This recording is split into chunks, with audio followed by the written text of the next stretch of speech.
take over fights that way.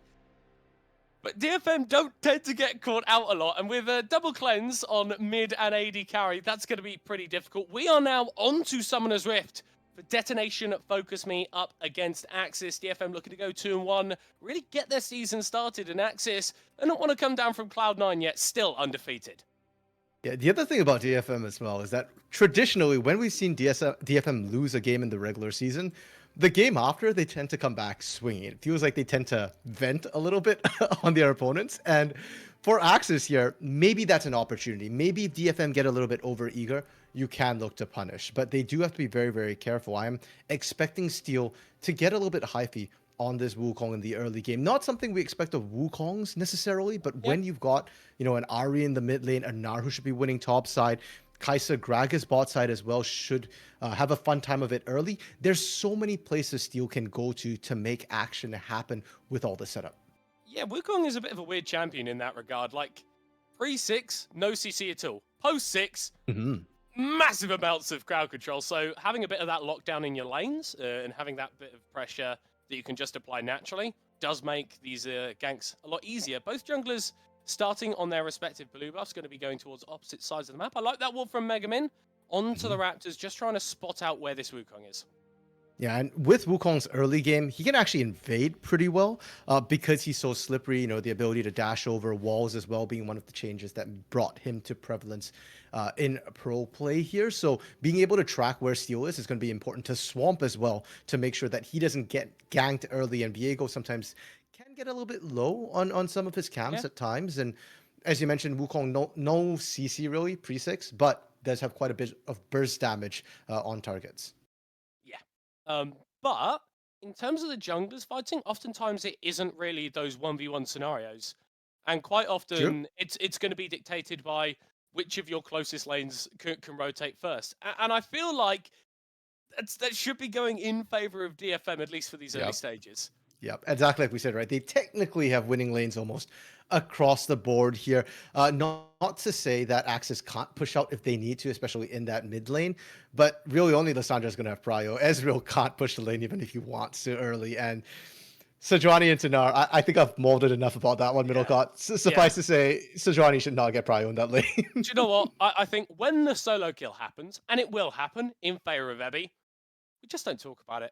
It's a natural occurrence of this lane. We don't call out when players like, oh, look, he's just killed the cannon minion. Oh, look at that. Oh, he's just taken down that ward that he's just put down. We don't talk about that. I don't think we should talk about this Sejuani dying in the top side because it's kind of the expected outcome. For me, Yellow Yoshi, it's damage control. It's about losing gracefully and being a tool in some of these skirmishes and team fights. Yeah, and I think that's the best way to put it. And that's generally what we see from Yellow Yoshi anyways, because he does tend to unfortunately lose lanes. Yellow Yoshi's more of a tank player. I remember last split he had the lowest gold difference at 15 of all top laners. That's why I think they were playing Toe-2 a little bit. This split, to be fair though, Yellow Yoshi actually is still positive at gold difference at 15. And I know, okay, that sounds terrible, but keep in mind gold difference at 15 is a differential. So half the league has to be below 0, half the league has to be above 0. And Yellow Yoshi is in that top half. So he's 4 out of 8. That's not a bad number. It's just against Evie, like you said, it's a bit of a tall ask. And Yellow Yoshi, he's used to losing gracefully. I think we're fine with that. If anything, I'm just more worried for Swamp here in the jungle. Because if you don't have prio, I think the one who's going to suffer more isn't Yellow Yoshi in lane. It's going to be Swamp in the jungle, perma-invaded. Yeah, and you don't really have very proactive lanes. Like, Alistair and Ezreal. I mean, the Ezreal can get a little bit of early priority, but not really the greatest combo in these early stages. Again, scaling picks are going to be a lot more useful in these team fights, but I don't expect that DFM are the sort of team that are going to allow AXIZ to scale and get to that stage. No, like we said, DFM fastest team, and actually they've got the biggest goal difference at 15 right now, so that kind of shows you how good they were. And keep in mind, DFM were our champions last split. They went to MSI, and even at MSI, against some of the best teams in the world, against some of the scrappiest teams in the world, DFM consistently pulled massive leads here. So DFM's early game really has been their strongest point. Yeah. Maybe let's not talk about what happened a little bit later on in those games. Don't know what you're talking about. It's 15-minute Yeah. games, right? Yeah, not the best MSI for DFM. Oh, Azuka, you may be caught here. Ignite has been thrown down onto that Alistair, forced to flash away. Not the worst tool to burn. You do still have access to that Hex Flash, but playmaking tools taken away from the AXIZ bot lane, not going to feel great. And Alistar is a little bit unlike a lot of the tank supports that we were seeing in the meta before. A lot of tank supports have a lot of sustainability, you know, Nautilus shields, Gragas sustain, and the W damage reduction as well. Leona had her Eclipse. Alistar gets none of that to level 6. Pre-6 Alistar is actually really, really squishy, so Azuka needs to respect that. You can't afford to face check these bushes like that. Especially when you're going for this Glacial Augment build, which, again, going to be a bit more useful in team fights when you are post 6. You've got that Unbreakable Will. You're incredibly hard to kill anyway. In these early stages, definitely a possible target for the members of DFM. Sangchu placing that ward is going to spot out Steel. It's going to be able to clear that one away, but as this wave is shoving away from AXIZ, they could be in a bad position as Azuka actually going for an engage onto Harp. The Ignite drop down onto the Gragas. And Sangchu, arcade shifting forward. Flashes to secure the kill, but gets exhausted. Can he get out? Trying to clean up the fight. So much damage being dropped down by Steel, who is able to take out the AXIZ AD carry. Gets stunned himself, double pulverized. Reset comes through for Swamp. DFM, it's not going well for you in the early game. Swamp can't quite find the kill onto Utapon, but that's still a 2-for-1 for the Narwhal team. Middlecon, is it happening? Are we getting Freaky Friday, Wacky Wednesday? You want to call it? Happening. I feel like this is your nightmare right now, Middlecon, where all the upsets are happening. Lord. I am down for AXIZ to pop off here. And you know what? Finding an early lead is absolutely great. And Azuka, really good engage sense, considering how Azuka just got chunked right before this here. Huge props. These newer supports coming in just don't seem to know fear. First with Loser and now with Azuka. And they knew too, that Steel was in the area. They had the ward. So this is a call they make with full knowledge. Whereas DFM, they didn't know that Swamp was coming in. So when they went in on this, they were thinking, okay, you know what? It's kind of a 3v2. We can turn this, guys. Surprise, it's not. And because you lost Harp early, it was a 3 versus 2.5 only at best. But you still get the play. And now Harp, a little bit caught out, is going to be able to belly bop over the wall, but gets thrown straight back by Swamp. Oh, that's beautiful. Oh, that's absolutely beautiful. Sanctu's going to claim the kill, but that was all Swamp. And here we are talking about Steel invading with lane prio. Forget about that. It's Swamp invading with this bot lane prio that they managed to achieve. And that's a 2-for-1 deal right there. You get the support, you get Dragon, and now Utapon has to be a little bit careful here. This is a 2v1 situation till Harp gets back to lane. Should still be fine, though. Azuka just waiting in that bush. As soon as that Hex Flash is up, Alistair's Love just dropping into Fog of War, out of vision. Charge that one up and can find these engages. How the hell did Swamp get it? He was just invading onto these Raptors, and I guess Harp just doesn't see him.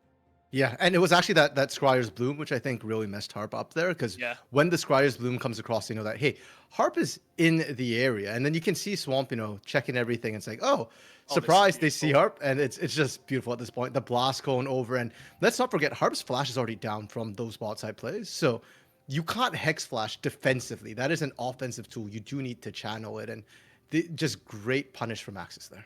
Yeah, and I mean, talking about great for AXIZ, this top lane, Yellow Yoshi securing that shove, and whilst Debbie is going to be able to pick up a few of these minions under tower, ultimately it's just going to even up that CS, which is not what we expected from this lane. Yeah, I don't know how Yellow Yoshi is actually even in CS here because of the range advantage of a Gnar in mini Gnar form.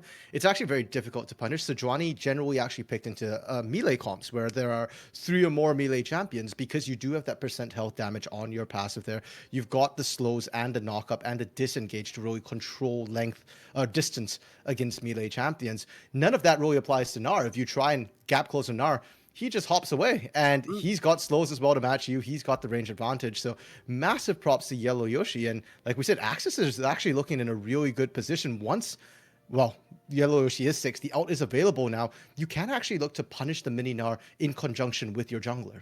Azuka hitting level 6, beautiful belly bot from Harp.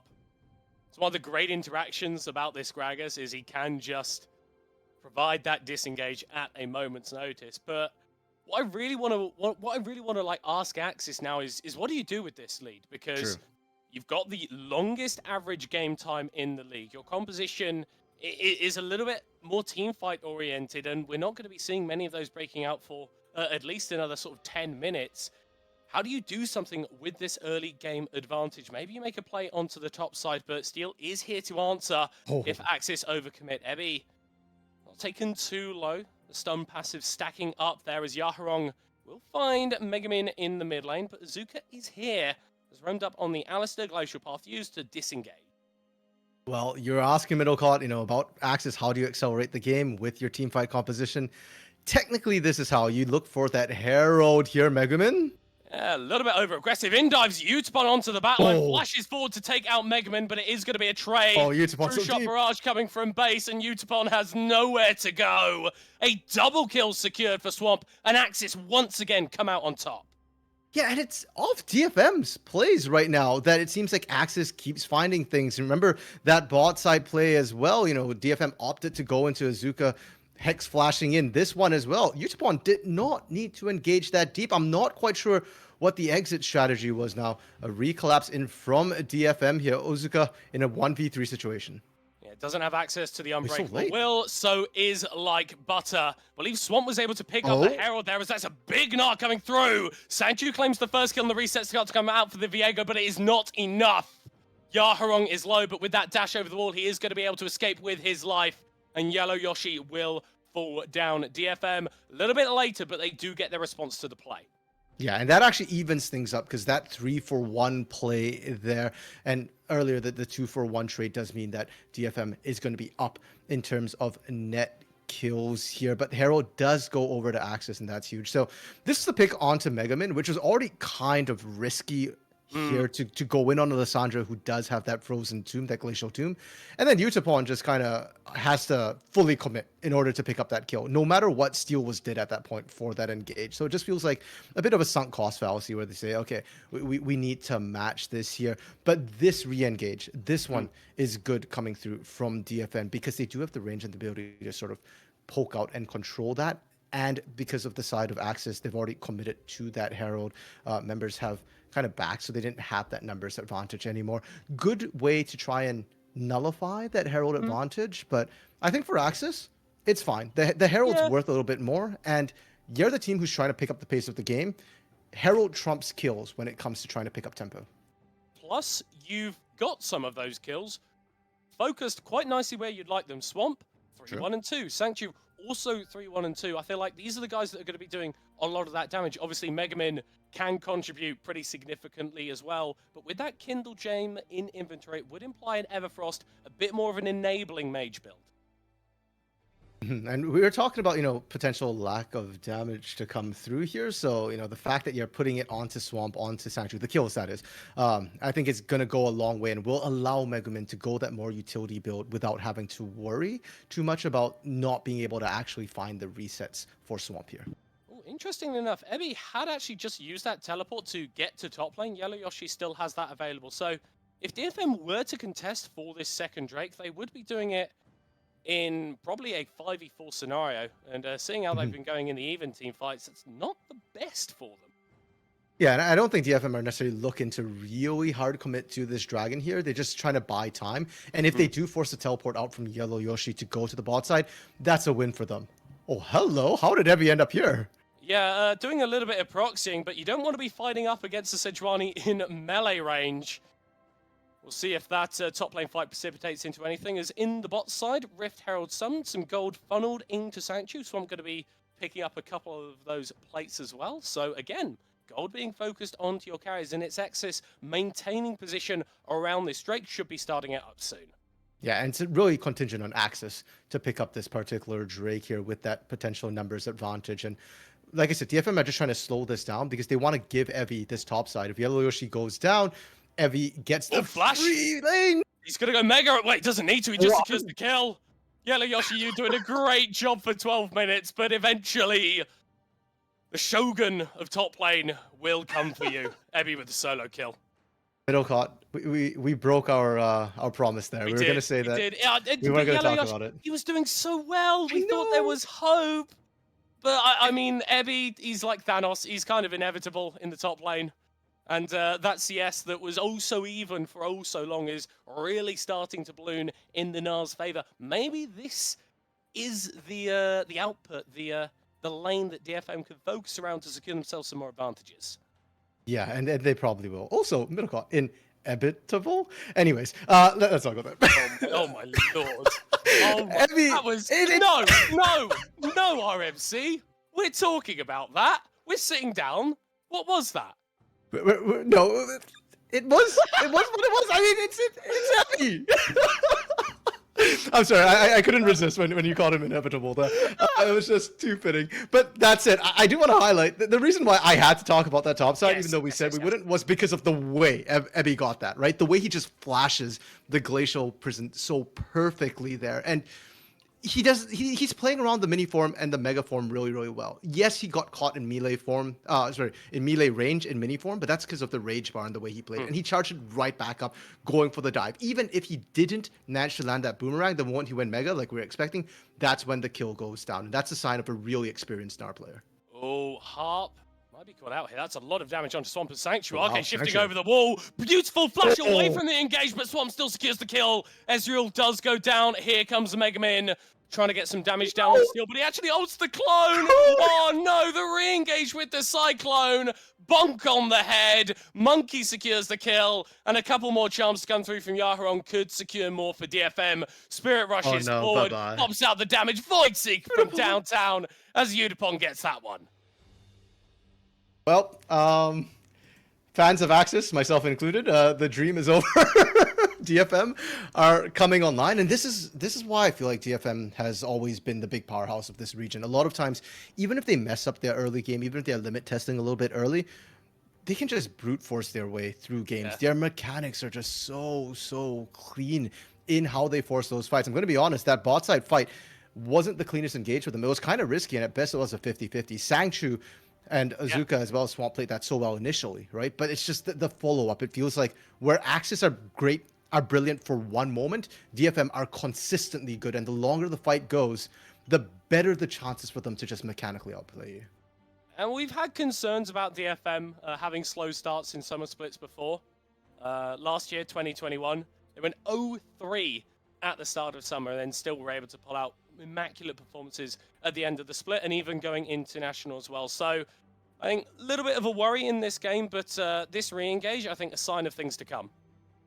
Yeah, and we're seeing sort of the elements of DFM here that we're talking about, right? The fact that the Gragas ultimate can really disrupt a lot of these fights and isolate people. And the moment they're isolated right now, Utapon, Yaharong, they're just so good at cleaning up individual targets here. Now, while all this is happening in real time, I believe Herald was just picked up by Swamp as well here. So AXIZ, they aren't just rolling over. Yeah, sure, they've lost a couple of these sort of 1v1s or individual mechanical fights, but their macro so far has been good. They've gotten both Heralds as well as both Dragons so far. Yeah, fair play to them. And if they can secure that Mountain Drake spawning in just over a minute's time, then that's something that they can use to legitimately pressurize DFM. Mountain Soul is actually one of the stronger souls on the current patch. So that one goes into AXIZ's back pockets. Maybe we could be looking at another 45-minute win for them. If it hits 45 minutes, I don't know about wins here, but we'll see. I mean, AXIZ has pulled it out already, like we said, average, 45-minute game time here. Now, top side does go down. DFM have been trading turrets for these objectives. They got first turret on the bot side. They're getting the outer as well on the top side, and now mid lane is going to come under siege. That turret is already kind of low, and DFM can look to dive with Wukong Cyclone, especially if Evie is in Meganar range. And the thing is, they've taken down all these towers without actually securing a Herald. Both of those have gone into Swamp's pocket. So that really speaks to the quality of these players. And it's kind of a DFM thing to do. They seem to be quite happy trading some of these Drakes over in the early game to secure gold, with the thinking that they're going to be too strong once they reach that mid game for their opponent to actually secure any of these Drakes. And we're seeing a little bit of that now as the blue side team moving into the river to secure a little bit of priority around the objective. Yeah, and for AXIZ here, I like the decision they're making. They already lost control of that mid lane already. They don't have prio, so they go, okay, you take Dragon, we'll take your turret. Except they can't quite finish the turret. Yep. They get it low, but it's still not gold in their pocket. Top side, can Megumin actually secure this? Oh, Harp, actually, a cast out of kind of nowhere. DFM Utapon diving onto Sanctuary, Azuka doesn't really have anywhere to go on the Alistair, unfortunately. Sanctuary is going to be Yeah. dead, and the Alistair will join him. Megamin now quite Oh far no. extended up in this top side. Does have the Oh no. TP, who wants to go for a Soaz play, but it seems unlikely. AXIZ, you had a great 15 minutes, but DFM really starting to stamp their authority on this game. And I feel like there's a little bit of hesitation on AXIZ on that play. There were three things they could have done there. You know, starting at the mid lane, they could have just taken down that mid lane turret. Just stick around, and it would have been fine. Yes, you probably would have lost one or two members, but you lost them anyways. And topside, Megaman actually peeled off that topside turret and was hesitating, do I rejoin the rest of the team? So we start with this mid lane play. If Sanctuary had just opted to stay around or Swamp had opted to stay around, they get turret. Yes, they die, but they lose one for turret. That's a worthwhile trade. As it stands, they end up really isolated, and Harp, beautiful barrel once again. The exploding cast has just been so good. We saw it bot side, we're seeing it top side as well. And watch Megaman on this map here. Megaman ends up peeling off. And my question to Megaman is, where do you think you're going? You don't have an outer turret topside, so you're not safe there. You're pretty much dead. Either you run through the enemy jungle, or and you're probably still not going to make out the other end. So you might as well just stay and take that turret. As it stands, AXIZ doesn't get any of those turrets top or mid lane. Yeah, and it's... Oh, look, that's just taunting you, honestly, in that mid side. Oh, such low HP, but if you don't take out the tower, it will remain standing. And act as a bulwark in defensive DFM. I know, kind of stating the obvious there, but we need to make sure that everyone's on the same page, okay? RMC can get a little bit technical in the LJL at points, just bringing it right back down League of Legends for Dummies. Another thing that you should be looking out for if you're just getting started with League of Legends is gold. DFM currently in a 5k advantage. Ebby popping over the wall has got the Hull Breaker completed in addition to that Divine Sunderer, so really indexing into this side lane threat. Yeah, and you know, to be fair, middle card, I think AXIZ do need a reminder that they do need to take down that turret. Swamp barely gets out. Megamin flashing over the wall as well. And you can't play in your own jungle at this point of the game, which just feels really bad for this composition that needs to be a bit more proactive. Look, you're getting shoved in the bot lane. You're getting shoved in the top side. Vision has been established in your jungle, and you don't really have anywhere to play at this point. Yeah, I feel like Vision is one of the best indicators of state of game. The fact that DFM have claimed that top quadrant completely here means that AXIZ, anything past their inner turrets is no longer theirs. That's not their jungle anymore. That is DFM's jungle. AXIZ is trying to reclaim control by removing all of this vision here, but DFM can always just walk right back up and re-establish that. Baron is on the table. We are past that 20-minute mark here, and whilst I don't think DFM should be attempting Baron necessarily, I think they can use it as bait to draw AXIZ in. And if you get a single pick at all, especially onto Sanctuary or Swamp, the big damage dealers of AXIZ, that is when you can look at Baron and say, okay, we can now safely take this. Yeah, because you can just have, like, Ebby split pushing on one side of the map as, that thought, Utapon maybe caught in the mid, but able to overdrive himself, super drive himself away. AXIZ, with this concerted push, might be looking for the tower, but as we zoom out, we see that DFM flank may be on the cards. They think better of it, though, and back away. Yeah, for DFM there, a little bit risky. You can see that Ebby and Yaharong weren't quite in position there, so I think you play it safe, right? Just let them take that particular turret. It's low, and look what they're able to get instead. Yaharong still pressuring that top side, and AXIZ are actually going to struggle to respond to this. Remember, we talked about that top side control here. AXIZ's vision has already been cleared out on that top side once again. Swamp now 1v1ing Steel, who's TP? Going to be forced to use that clone. TP is going to be interrupted. This may have baited Yellow Yoshi into a losing fight up against Ebby, though. As he's forced to use the ultimate as wow. The Gnar goes mega. Yeah, maybe a bit of an overstep there, but Ebby could get punished if AXIZ want to make a play here. Is level 14. He wins this. Yeah, 3 levels up on Swamp, actually. Yeah, you don't win that. Yeah, that Mega Gnar is mega in more than one ways right now. He's got more CS than, well, Swamp and Azuka combined, more levels than both of them combined as well. Well, not combined, but than either of them. So very, very risky attempt to even look at Ebby right now, and Yellow Yoshi can't match. So this split push from Ebby is absolutely monstrous. TP being called down from Megamin here for AXIZ. We might see a first full 5v5 here. Recognize that the game is starting to get away from them. And the best thing you can do in that scenario is stop it from getting away from you. And the best way to do True. that is start a fight. DFM, Yep. though, not giving up any ground, still maintaining control of this river. That Scuttle Crab will provide a little bit of sight for AXIZ, but with Ebby acting as the bodyguard, it is very difficult to get in. They are going to go Mega. That's a beautiful three-person wall up into the wall as well. So much time bought by the Nara in the front line, and Steel can also go forward. Mega Man going invulnerable with that Glacial Tomb as the first kill is to give Utapon. He's going to get a reset. He's going to get a second kill, and DFM can look to take over this fight. He'll going to be burned. Health bars not too low. Definitely still burstable if Sangchu and find an angle. I don't really know who's chasing whom at this point. It feels like AXIZ is caught on the wrong side of the map, but at the same time, I'm not confident that DFM can actually chase them down here. Utapon. Okay, AXIZ is out, safe. Really well played from DFM though, and I want to highlight Ebby again because it's almost overstated at this point. We keep talking about Ebby as the big carry, but when he pulls plays like that, what else can we say? He held the past solo. This is like a 300-esque moment. Look at Ebby here. 1v4. And frankly, Ebby wasn't even sure it's a 1v4 or 1v5, but hey, he goes in and he holds for so long. It allows the team to secure Dragon, punish Megumin as well, almost completely for free. And then from there, you kind of just get to mop up with that superior goal lead that you built up prior to this. Yeah, I'm just imagining Ebby there at his computer, staff in one hand, sword in the other, yelling, "You shall not pass!" And I mean, AXIZ couldn't, right? He did his job. He stood in that front line. He made it impossible for them to actually get into that fight. That is an awesome image in my head right now. But if we're going to compare Ebby to Gandalf here, my question is, who's the Balrog on AXIZ? Because none of them look that scary, honestly. Oh, man. The Balrog was the VCS at MSI, maybe. But if the VCS of the Balrog, Gandalf actually defeats him, so maybe not the most appropriate metaphor. AXIZ though, they're still looking to play proactive though. That's what I'm enjoying about them. They're not going down without a fight. And Utapon, buddy, you can't stand there. That's a bad glacial prism, but I'm not sure if it's actually going to matter. He's able to dash away and finds his way to the pass cone. Beautiful stuff.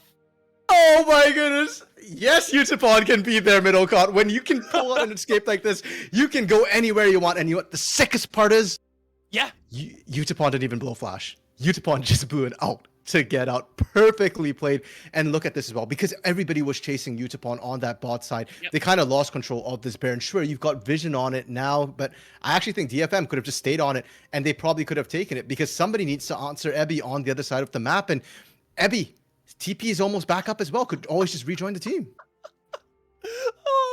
This is hilarious. Just completely ignoring Yellow Yoshi. Might be caught out now in the 1v2. There's a lot of damage on this now, and that Hullbreaker is providing so much tankiness. Spectrum War only finds a minion, and Ebby gets out. This is criminal. This is absolutely criminal. Illegal right now. gameplay. Illegal gameplay.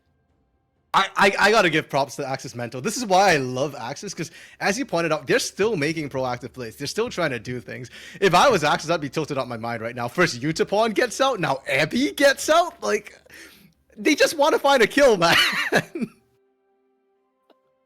It's so unfair. It's so unfair. I do like that DFM showed a bit of restraint around that Baron, because I think that's possibly one of the few angles that AXIZ really have that they can fight through. Like the Lissandra passive, those frozen thralls is absolutely lethal when you are stuck in that Baron pit. And Ezreal, one of the best champions for just poking long range with these mystic shots over the wall, making it difficult for you actually to start up that objective. Azuka not blowing the ultimate. May have to use that now as the engage is going to come through. Another glacial prison goes wide, and Utapon takes out the cow, diving into the back lane. Exhausted, cleanse that one away as Ebby gets a double. Nah, back. DFM are back. They find a clean ace onto AXIZ. Ebby is Thanos. I don't care how cheesy it is. He is inevitable, middle caught. He shows up and the fight is done once again. And forget the fight. The game is looking like it's done. 20 seconds on death timers for AXIZ. Azuka going to be the only one up, and you don't even have an ult. You can't stop anything as Alistar. DFM have looked shaky. They looked shaky at the start of this game, but the way they've played these last 15 minutes was anything but. 2-1 on the scoreboard. Well, we said middle court, AXIZ, or pardon me, DFM tend to come back